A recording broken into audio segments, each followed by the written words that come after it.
There are still some players out there. Let's take a look at what the market currently looks like. Remember, this is organized not by the quality of the player. This is not a ranking in that regard. This is just looking at what the player made last season. That's how this is organized. So these are the players that are still out there on the market currently. Keith, there's some good names there. I mean, I'm a little bit surprised that like Gary Trent Jr., Tyus Jones, that these guys are still sitting out there. And as you already mentioned, this is the part of the year where the teams that still have a little bit of spending power might get some bargains, because now the money has started to dry up and these guys are going to have to take deals that probably aren't quite what they were ideally hoping for when they came into the summer.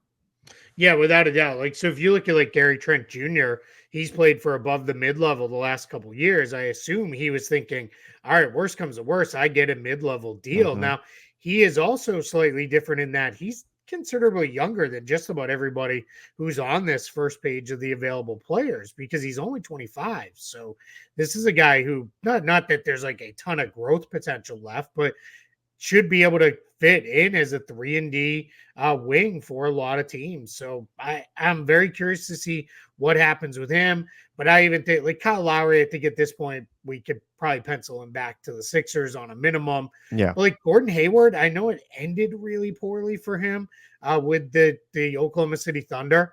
But Gordon Hayward can still play. Like, he can still shoot. He can still handle the ball, still pass. So, but you're talking at this point, maybe part of an MLE, but more likely a minimum deal for him. Did no sign and trade coming because the Thunder had to renounce his rights. So he's just kind of out there floating in the wind right now. And that's going to be all it is, unless, I kind of don't think I could see him going back to Utah. That'd be a little weird if it went full circle that way. Celtics fans have been hammering, like, sign him for the minimum to fill the 15th spot. I think the team would rather just leave it open. I don't think that's the direction they want to go. Markelle Fultz is an interesting guy. People have been asking me a lot about him.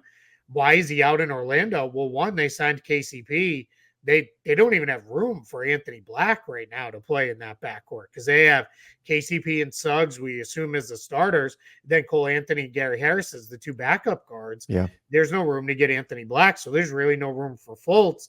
And he's not an easy fit in a lot of places because he's a truly an on-ball only point guard. So maybe if somebody's looking at in another couple days and like, all right, we need a bench scorer, we need somebody who can come in and push pace a little bit, maybe get us some buckets, maybe then they go that way. For my money, the two best guys on this list are right next to each other: Tyus Jones and Luke Kennard. Tyus Jones, kind of crazy that he's still out there. I wonder if maybe just going back to Washington is in his best interest. And then Luke Kennard, he's the best shooter of this group by a pretty wide margin.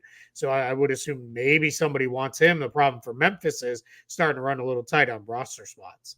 Yeah, and that's something that we're seeing with a few teams around the league. Luke Kennard, certainly these are guys, Luke Kennard, Tyus Jones, Trent Jr., Fultz. I mean, these guys are going to get picked up. They're going to be added to rosters at some point. The question is, what kind of a discount are they going to have to take right now? And who knows if Tyus Jones decides to just return to Washington, maybe he gets a little bit more than if he goes somewhere else. So there's potential there. But I mean, look, there's still some interesting players out there on the market.